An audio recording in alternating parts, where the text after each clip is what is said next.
जहाँ पर भी टैंकर्स की हमें ज़्यादा आवश्यकता दिखाई देगी वहाँ पे टैंकर्स को बढ़ाएंगे भी, उनकी संख्या भी बढ़ाएंगे, ट्रिप्स को भी बढ़ाएंगे। पहले टैंकर में एक ड्राइवर होता था, कहीं पे 2 ड्राइवर लगा के उसके ट्रिप्स को भी बढ़ाना पड़े, उसको भी बढ़ाएंगे।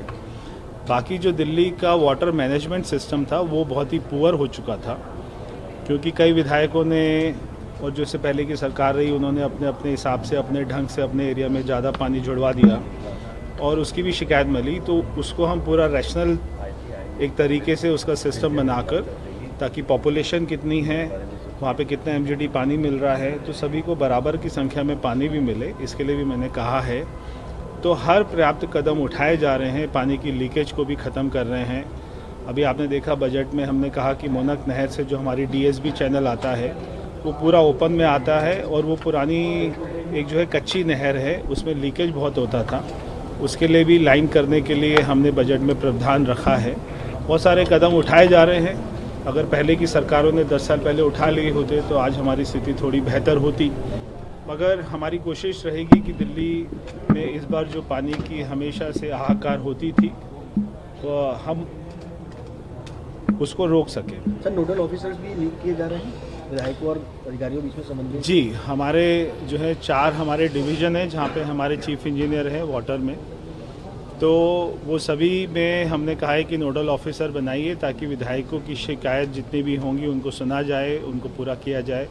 मेरे ऑफिस में भी जो हमारे स्टाफ है वो भी हमारी शिकायतों को सुनेगा और उसके ऊपर में कार्रवाई करेगा। सर, आम आदमी पार्टी के भी विधायक आए थे आपके पास समस्या लेकर, पानी की क्राइसिस को लेकर के आपके पास? देखिए, हाँ, बहुत सारे आते रहते हैं और अधिकतर विधायक मुझसे मिले हैं और उन्होंने अपने सीवर में पानी की और सीवर की बहुत सारी समस्याओं के बारे में मुझे बताया है। सर, आखिरी सवाल पानी की, क्योंकि अभी आप बात कर रहे हैं वाटर टैंक्स पर, आप लोगों ने कहा था जीपीएस इनेबल्ड उनको बनाएंगे, क्या उस पर काम शुरू हो चुका है? सभी टैंकर्स में जीपीएस सिस्टम हमने शुरू कर दिया है।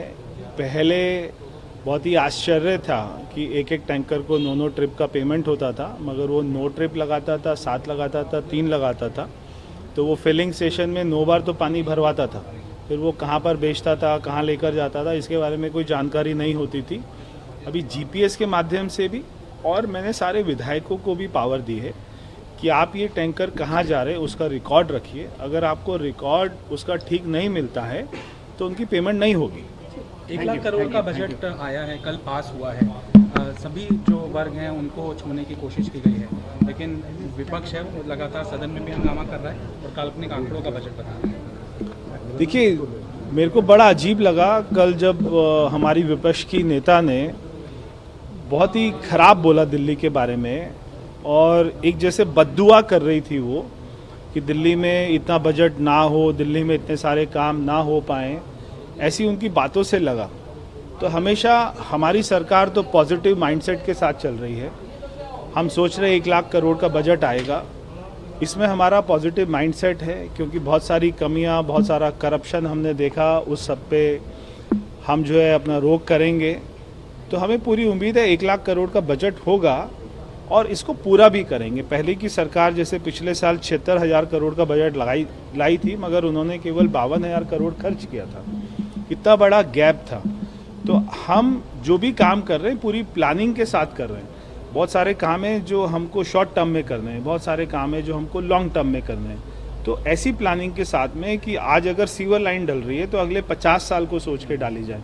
आज अगर पानी की लाइन डल रही है तो उसका डायमीटर इतना हो कि आने वाली जनसंख्या को 100 साल के बारे में सोच कर डाला जाए।